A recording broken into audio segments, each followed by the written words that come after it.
ஒரு வண்டி வச்சிருக்கோன்னு வச்சுங்களேன்.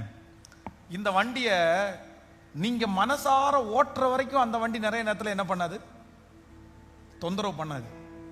ஆனா அந்த வண்டியை என்னைக்கு விற்கணும்னு ஒருத்தரை வந்து காமிச்சிங்களோ அன்னையிலேருந்து அந்த வண்டி என்ன பண்ணும், அது எப்படி கண்டுபிடிக்குமோ தெரியாது. நீங்க என்னைக்கு இந்த வண்டி வந்து வேண்டான்னு நினைக்கிறீங்களோ, என்னைக்கு இந்த வண்டியை வித்துட்டு வேற வண்டி வாங்கணும்னு நினைக்கிறீங்களோ, அன்னைக்கிலிருந்து அந்த வண்டி பிரச்சனையே நமக்கு ஆரம்பிக்கும். அது வரைக்கும் அந்த வண்டி நல்லா தான் இருக்கும் நமக்கு. இது எப்படி நடக்குதுன்னு தெரியல எனக்கு நான் நிறைய இந்த மாதிரி பார்த்துட்டேன். அதனால இது என்ன அப்படின்னா, நம்முடைய வாயின் வார்த்தைக்கும் நம்முடைய மனசுக்கும் கர்த்தர் நமக்கு கொடுத்துருக்கிற ஆசீர்வாதத்திற்கும் ஒரு பெரிய கனெக்ட் இருக்குது. ஒரு பெரிய கனெக்ட் இருக்குது. பாஸ்டர் என்னை ரொம்ப வந்து காயப்படுத்திட்டாங்க, என்னால் தாங்கவே முடியல, நான் சபிச்சிட்டேன் அப்படின்னு கூட யாராவது ஒருத்தர் இருக்கலாம். வேற வழியே இல்லை, நான் சபிச்சேன், நான் உண்மைதான், நான் அப்படி சபிச்சது உண்மைதான்.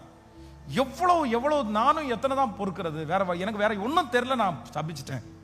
ஆனா இன்னைக்கு தயவு செய்து என்ன பண்ணுங்கன்னா, இல்ல ஆண்டவரே மன்னிச்சிருங்க மன்னிச்சிருங்க மன்னிச்சிருங்க, அதை நான் ரிட்டர்ன் வாங்கிடுறேன், நான் தெரியாம நான் என் சபிச்சிட்டேன்.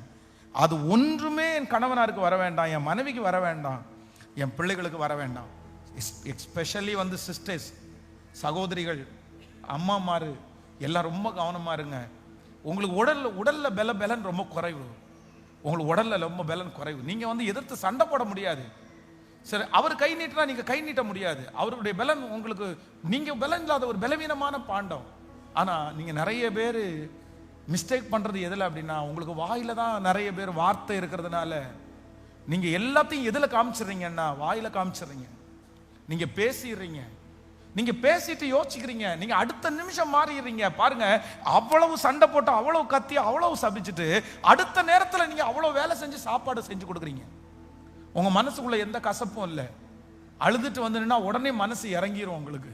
சாரின்னு கேட்டா அவ்வளவுதான் நீங்க. ஆனா நீங்க பேசின வார்த்தைக்கு கணக்கு கொடுக்கணும்ன்றதை நீங்க மறந்துடாதீங்க.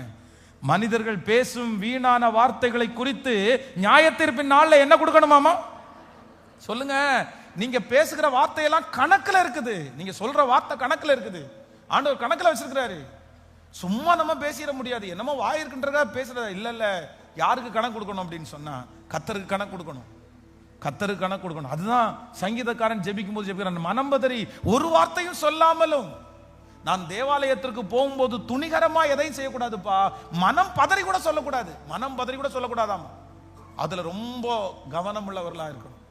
ஸோ நான் உங்களுக்காக ஜெபிக்கிறேன்.